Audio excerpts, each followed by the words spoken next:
नमस्कार. मी भाऊ तोरसेकर. तुम्ही बघत आहात प्रतिपक्ष. मित्रांनो, गेली 12 वर्ष होऊन गेली आता. नरेंद्र मोदी देशाचे पंतप्रधान आहेत आणि त्याच्या आधी 13 वर्ष ते गुजरातचे मुख्यमंत्री होते. तब्बल 25 वर्ष कुठे ना कुठे हा माणूस सत्तेच्या सर्वोच्च पदावर बसलाय आणि सगळ्याच्या सगळ्या राजकीय सिद्धांतांना जमीनदोस्त करत तो राजकारणात टिकून राहिलाय. राजकारणातला मध्यवर्ती बिंदू मानलाय आणि त्यामुळे याला पराभूत करायचं तर कसं करायचं हे कोणालाही कळत नाही. आणि त्याचं कारण म्हटलं तर अगदी सोपं आहे. यापैकी कोणालाही मोदी समजून घ्यावा असं वाटत नाही. माझ्यावर आरोप होतो मी मोदी भक्त आहे, मोदी समर्थक आहे. आरोप कशाला, मी स्वतःच सांगतो आहे म्हणून. पण या सगळ्या कालखंडामध्ये मोदींना चांगला प्रतिस्पर्धी निर्माण व्हावा यासाठी मीच मार्गदर्शन करत असतो, ही पण वस्तुस्थिती आहे. मोदींना मोदी जिंकणार कसे याची वर्णनं भाऊ तोरसेकर सांगतो, त्याचं विश्लेषण सांगतो. पण त्याच वेळेला मोदींना हरवायचं कसं हे सांगताना मोदी जिंकतात का हेही सांगत असतो. आणि त्यामुळे समोरच्याचे डावपेच, समोरच्याच्या काय त्या बलस्थान ही जर उलगडून सांगितली तर त्यावर मात केला तर तुम्ही त्यांना हरवू शकाल, हे पहिलं लक्षात घ्यायचं असतं. आणि वेळोवेळी मी तर सांगत आलो, आज पण सांगेन. अगदी गेल्या आठवड्यामध्ये मोदी सरकार हादरून गेलेलं होतं म्हणून जे बोलत होते, त्या हादरलेल्या मोदी सरकारने संसदेच्या अधिवेशनामध्ये, पावसाळी अधिवेशनामध्ये 2 आठवड्यात आपल्याला पाहिजे ते करून घेतलेले, बाकी विरोधकांना माकड उड्या मारायला सोडून दिलेले. आणि या माकड उड्या मारतानाच, मरकटलीला करतानाच विरोधी पक्ष प्रत्येक वेळेला पराभूत होत असतो, पराभूत होतो. आणि मनसुबे मात्र प्रत्येक वेळेला मोदींना हरवण्याचे असतात. आणि हे सगळं करताना एका गोष्टीसाठी मला या लोकांची दया येते, विरोधकांची, आणि सहानुभूती वाटते की खरोखरच हे मनापासून मोदींना हरवू इच्छितात का याची मला शंका सुद्धा येते. आता जे काय कॉक्रोच आंदोलन झालं, त्या कॉक्रोच आंदोलनाच्या निमित्ताने देशातले सगळे हतबल झालेले विरोधी पक्ष, उद्धव ठाकरेंपासून राहुल गांधींपर्यंत आणि अनेक संपादक, राजकीय विश्लेषकांपासून बुद्धिमंतांपर्यंत, सगळ्यांना अशी अपेक्षा होती की आता ही झुरळं आहेत जी आभासी जगातून झुंड करून आलेली आहेत, ती मोदींना हरवतील आणि मग आपला विजय होईल. मित्रांनो, मी परत परत ज्या गोष्टी सांगतो की मोदी जिंकत नाही, तो तुम्ही हरताय हे सत्य आहे. आणि ज्या वेळेला त्या स्पर्धेमध्ये तुम्ही मागे पडता तेव्हा तुमचा प्रतिस्पर्धी जिंकत असतो आणि मोदी तसे जिंकतायत. मोदी अजिंक्य बिलकुल नाही. आता सुद्धा तुम्ही बघा तर कॉक्रोच आंदोलनाचं इतकं अप्रूप सगळ्यांना वाटलं. मला या लोकांना राजकारण, घडामोडी, इतिहास, भूगोल काय कळतो का असं वाटलं होतं. एक मराठी, एका छान मला वाटते मुंबई तकवर एक विद्वान पत्रकार आहे, ते नेहमी सामान्य प्रेक्षकांची 20% नागरिकशास्त्र शिकलेले शहाणे म्हणून हेटाळणी करत असतात. जणू काय हे ज्या शाळेत शिकले तिथे 80% नागरिकशास्त्र होतं आणि 20% इतिहास, भूगोल होता. आणि म्हणून असे पत्रकार आणि त्यांचे सहकारी जे मुंबई तकवर आहेत, त्या सगळ्यांनी 80% नागरिकशास्त्र शिकलेलं आहे, पण त्यांना इतिहास, भूगोल माहिती नाही याची ग्वाही त्यांच्याच दाव्यातून मिळते. 80% नागरिक शास्त्र. आम्ही बिचारे शाळेत होतो किंवा आमच्यासारखे लाखो करोडो लोक शाळेत होते, ते 20% नागरिक शास्त्र शिकले. पण ते 20% नागरिक शास्त्रावर या देशाची लोकशाही 8 दशकं टिकवू शकलेली आहे. ज्यांना नागरिक शास्त्र कुठून येतं हे सुद्धा माहिती नाही. नागरिक शास्त्र हा सिद्धांत आहे आणि इतिहास भूगोल ही वास्तविकता आहे. एका भूप्रदेशावर मानवी जीवनातल्या ज्या चढ उताराच्या घटना घडामोडी असतात त्याला इतिहास म्हणतात. आणि हा इतिहास घडताना त्या भूमीवरचा मानव समाज हा आपल्यासाठी काही ठोकताळे तयार करतो, त्याला नागरिक शास्त्र म्हणतात. पण 80% नागरिक शास्त्र शिकलेले जे शहाणे आहेत त्यांना जमिनीची गरज नसते, भूमीची गरज नसते आणि त्याच्यावर घडणाऱ्या घडामोडीची कर्तव्य नसते. ते सिद्धांताच्या जगात जगतात आणि त्यामुळे त्यांना भूमी लागत नाही आणि आपोआपच त्या भूमीवरचा इतिहास सुद्धा अज्ञात असतो. नरेंद्र मोदी हा माणूस राजकारणात किंवा सार्वजनिक जीवनात कुठून आला हे जर तुम्हाला माहिती नसेल तर त्याच्याशी टक्कर देणं तुम्हाला अवघड जाणारच. तुम्हाला कॉक्रोच जनता पार्टीचा जो पोरखे आणि धुमशान झालं, हिंसाचार झाला, त्याचं कौतुक वाटणारच. कारण तुम्हाला नवनिर्माण आंदोलन सुद्धा माहित नाही. नरेंद्र मोदींच्या सार्वजनिक जीवनाची सुरुवात ही नवनिर्माण आंदोलनापासून झाली 52 वर्षापूर्वी.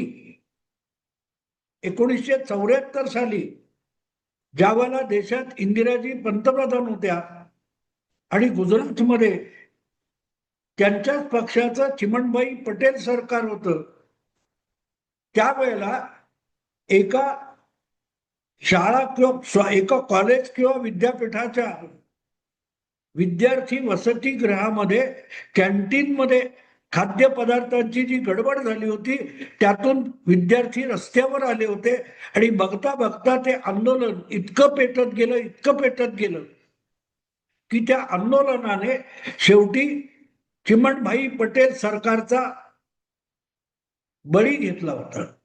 त्याला नवनिर्माण आंदोलन म्हणतात. त्यावेळेला नरेंद्र मोदी हा एक तरुण म्हणून आंदोलनात उतरलेला होता. आत्ता काल परवा आपण दिल्लीच्या रस्त्यावर जंतर मंतर किंवा इतरत्र मुंबई असेल किंवा आणखीन कुठे असेल रस्त्यावर याचा त्याचा राजीनामा मागत घोषणा देणारे तरुण बघितले. तसंच 52 वर्षापूर्वी नरेंद्र मोदी हा 2022 तरुण होता. त्या आंदोलनाचं नाव होतं नवनिर्माण आंदोलन. त्या नवनिर्माण समितीने ज्या प्रकारे गुजरातमध्ये सरकार हादरून टाकलं होतं ते बघून, त्यांचं यश बघून जयप्रकाश नारायण यांच्यासारखा एक दिग्गज गांधीवादी नेता, सर्वोदयी नेता हुकून गेला होता आणि तत्कालीन सगळेच्या सगळे विरोधी पक्ष चक्रावून गेले होते. कारण या सगळ्या विरोधी पक्षांनी मिळून बिहारमध्ये अब्दुल गफूर यांचं त्याच इंदिरा गांधींच्या नेतृत्वावर चालणारं सरकार पाडण्यासाठी संपूर्ण क्रांतीची घोषणा केली होती, आंदोलन केली होती. पण अब्दुल गफूर सरकारला ओरखडा सुद्धा उठला नाही, कुठे खर्चटलं सुद्धा नाही. पण त्याच आंदोलनाच्या अपयशानंतर, संपूर्ण क्रांती आंदोलनाच्या अपयशानंतर गुजरातमध्ये कुठलाही राजकीय नेता ज्यामध्ये सहभागी नव्हता, पक्ष सहभागी नव्हता, अशा नवनिर्माण समिती या विद्यार्थी आंदोलनाने चिमण सरकारचा बळी घेतला. चिमण सरकारला बाहेर पडूनच, सत्ता सोडूनच या आंदोलनाला विसर्जित करण्याची वेळ आली. 4-5 विद्यार्थी तरुण होते, जसे आता आपण जंतर मंतरवर बघितले. आणि पुढे ते सगळे तरुण काँग्रेसमध्येच गेले. जेव्हा काँग्रेस शासनाचा त्यांनी बळी घेतला ते परत काँग्रेस पक्षात गेले. हा वेगळा भाग आहे. हे मी सगळं एवढ्यासाठी सांगतोय की नरेंद्र मोदी यांच्या सार्वजनिक जीवनातील कार्यारंभ हा नवनिर्माण आंदोलनापासून झाला. तिथून मग RSS असेल, भाजप असेल, वेगवेगळ्या राजकीय घटना घडामोडी आणीबाणी, रथयात्रा, अयोध्या वगैरे करत करत नरेंद्र मोदी इथपर्यंत पोहोचले.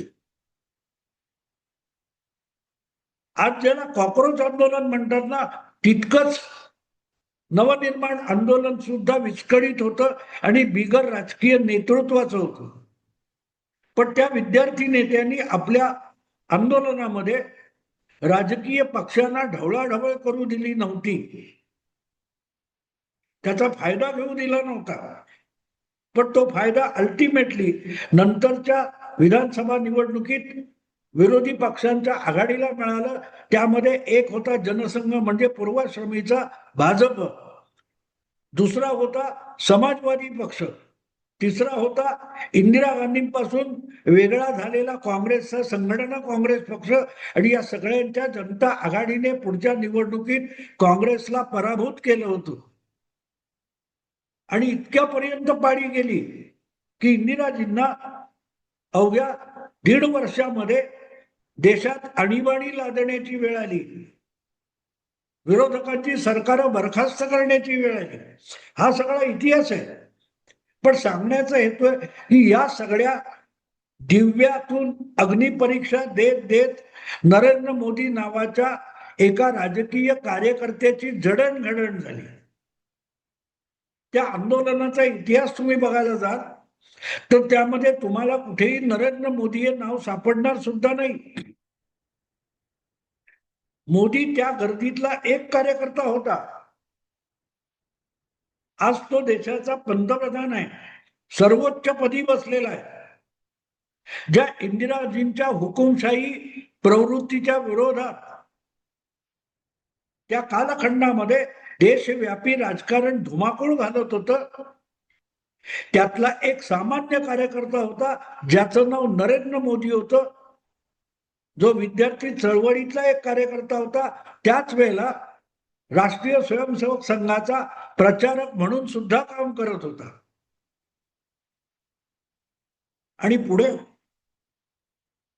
जवळजवळ 20 वर्षानंतर गुजरातमध्ये पहिल्यांदा संपूर्ण भाजपचं सरकार आलं, एकपक्षीय बहुमताचं सरकार आलं आणि केशुभाई पटेल मुख्यमंत्री झाले. त्या केशुभाई पटेल यांचा उजवा हात म्हणून ओळखला जाणारा नेता नरेंद्र मोदी होते. पण नरेंद्र मोदींनी स्वपक्षाचं सरकार आलं तेव्हा पक्षाचा सेक्रेटरी म्हणून अनेकांना तिकीट वाटप केलं, मुलाखती घेतल्या, पण स्वतः तिकीट मागितलं नाही की निवडणूक लढवली नाही. त्यानंतर तब्बल 6 वर्षानंतर नरेंद्र मोदी हे थेट गुजरातचे मुख्यमंत्री झाले आणि त्यांनी पहिली निवडणूक लढवली. ही सगळी वाटचाल बारकाईने बघितली पाहिजे. मोदी आणि इतर अगदी भाजपचे असोत किंवा कुठल्याही पक्षाचे असोत, या इतर पक्षांच्या नेत्यांची आणि नरेंद्र मोदींची किंवा अमित शहाची तुलना करताना एक गोष्ट विसरायची नाही. कधी विसरू नका, तर तुम्हाला त्यांचं विश्लेषण करता येणार नाही. जो माणूस इतरांना तिकीट वाटप करतो पण स्वतःला तिकीट मागत नाही की निवडणूक लढवत नाही, नगरसेवक असो, आमदार असो, खासदार असो, मंत्री असो, कुठलंही घटनात्मक पद मागत नाही पण संघटनात्मक कामामध्ये रममाण होऊन जातो, एका भूमिकेसाठी आपली सगळी ताकद पणाला लावतो. याची तुलना एखाद्या पदासाठी, तिकिटासाठी पक्षांतर करणाऱ्या, पक्ष बदलणाऱ्या नेत्यांची नाही करता येत. ही गोष्ट लक्षात घ्या.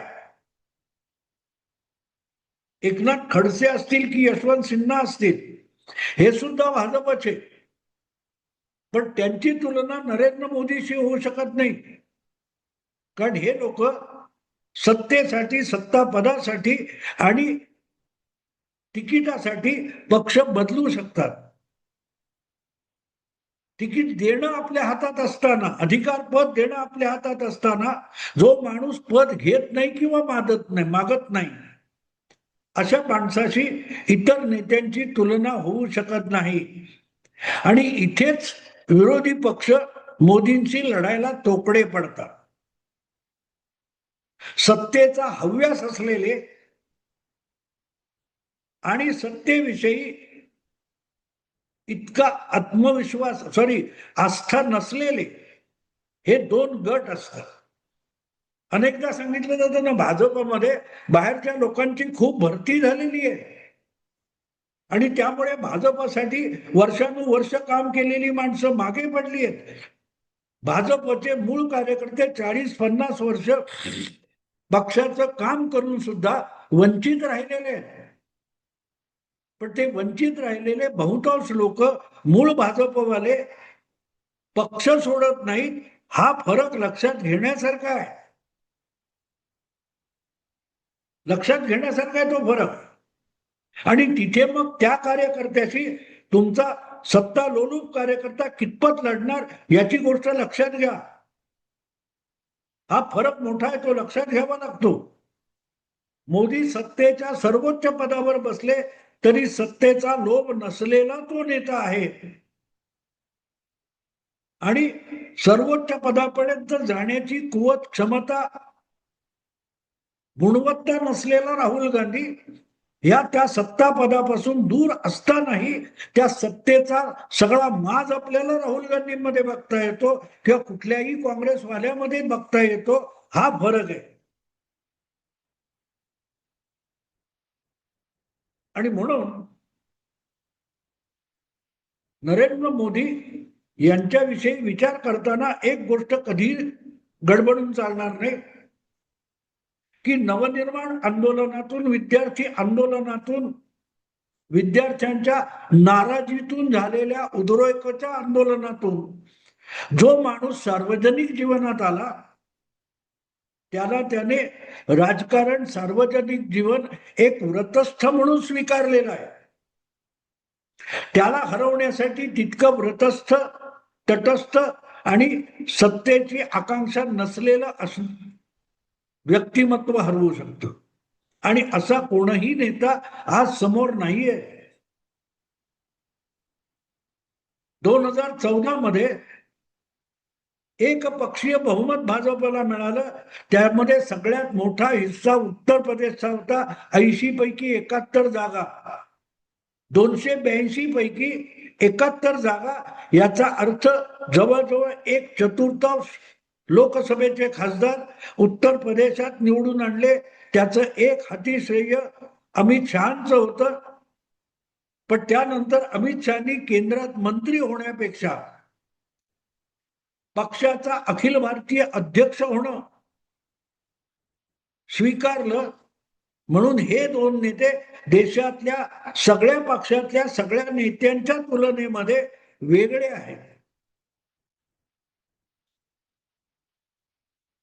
त्यांची लढाई बघची भूमिका, डावपेच वगैरे सगळेच्या सगळे वेगळे आहेत. म्हणून कॉक्रोच सारख्या आंदोलनातून चिमणभाईंना हरवता येतं. चिमणभाई पराभूत होऊ शकतात. चिमणबाई सारखी सत्ता लोलूप माणसं पराभूत होऊ शकतात. मोदींना नाही हरवत आहे. 74 पासून काळ किती गेला बघा, पण तिकीट सुद्धा मागत नाही. आणि म्हणून अशा लोकांना हरवताना तितके कटिबद्ध, कट्टर, नियत साफ असलेले लोक मोदींच्या विरोधात उभं करावे लागतील, शोधावे लागतील. त्यांच्या नेतृत्वाखाली विरोधी पक्षांना काम करायला लागेल. दुसऱ्यांच्या आंदोलनाचा लाभ आणि प्रकाश झोत आपल्यावर पडावा म्हणून पंतप्रधानांच्या दरवाजात जाऊन आडवे पडणारे राहुल गांधी मोदींना हरवू शकत नाहीत. आणि मीडियामध्ये डंका ढोल ताशे पडवून मोदींना हरवता येणार नाही. आणि म्हणून कॉक्रोच आंदोलनाचं जे अपयश आहे ते आपला प्रतिस्पर्धी किंवा शत्रू कोण आहे हे न ओळखण्याचं अपयश.